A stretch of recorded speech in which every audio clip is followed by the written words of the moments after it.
Itu keren. Kehidupan dalam rencana Tuhan. Pertamax, oplosan.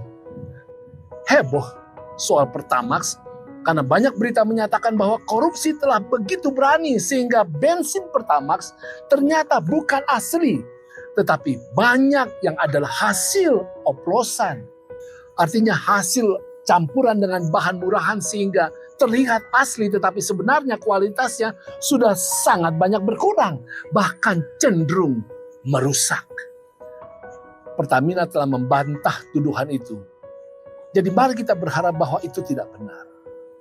Tetapi praktek seperti ini bukanlah hal yang baru asing di dalam dunia ini.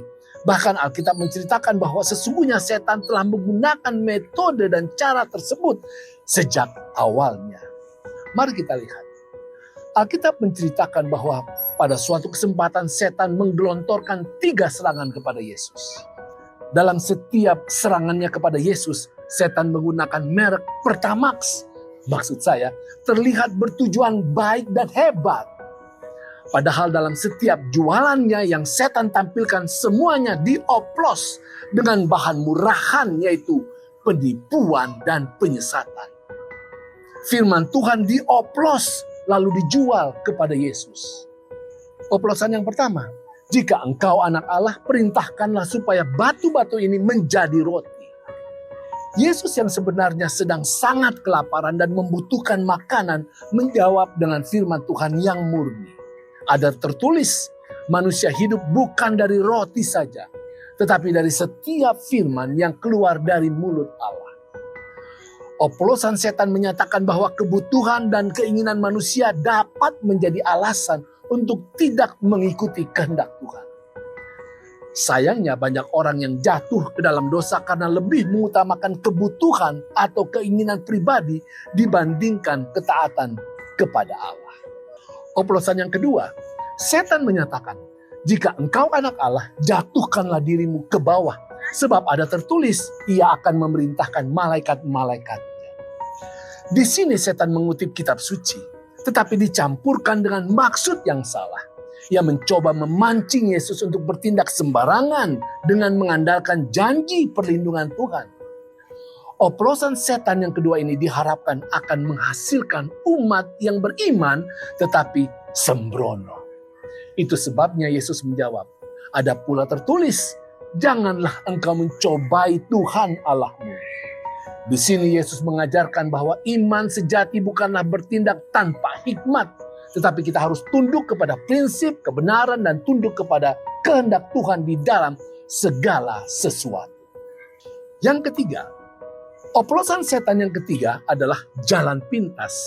Menyembah setan untuk meraih ambisi. Setan katakan kepada Yesus, sambil memperlihatkan kemegahan dan kemakmuran dunia, semua ini akan kuberikan kepadamu jika engkau sujud menyembah aku. Di sini setan menawarkan jalan pintas. Tidak perlu salib, tidak perlu penderitaan, tidak perlu kerja keras, tidak perlu kebenaran, tidak perlu ketaatan kepada Allah.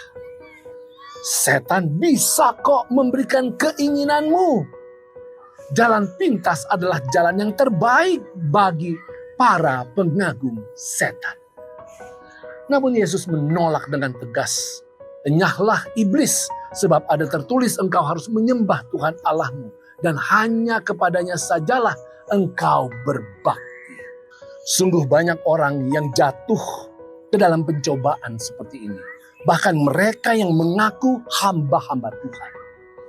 Mereka mengorbankan prinsip kebenaran dan kesucian demi kesuksesan pribadi. Kekayaan, kekuasaan, atau pengaruh diraih lewat cara-cara iblis. Yesus menunjukkan bahwa tidak ada kemuliaan, kehormatan sejati tanpa ketaatan kepada Tuhan. Tidak ada kesuksesan sejati tanpa iman, ketekunan, dan penyerahan. Saudara, keahlian setan adalah kebenaran dan kerohanian oplosan. Ia mencampurkan kebenaran dengan kebohongan, menciptakan kebingungan, dan memutarbalikkan karakter Tuhan. Ia adalah pendusta, bapa segala pendusta. Saudara, setan tahu bahwa kalau berperang secara fisik dengan Tuhan, dia sudah pasti kalah. Itulah sebabnya dia menempuh jalur oplosan.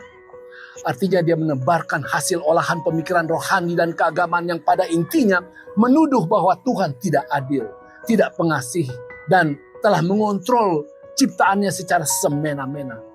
Setan ingin agar seluruh alam semesta meragukan kasih dan keadilan Tuhan. Dalam hal ini Tuhan harus membiarkan oplosan, penipuan, penyesatan, dan kejahatan berkembang hingga mencapai puncaknya. Supaya semua orang dapat melihat sendiri apakah yang setan katakan itu benar atau tidak.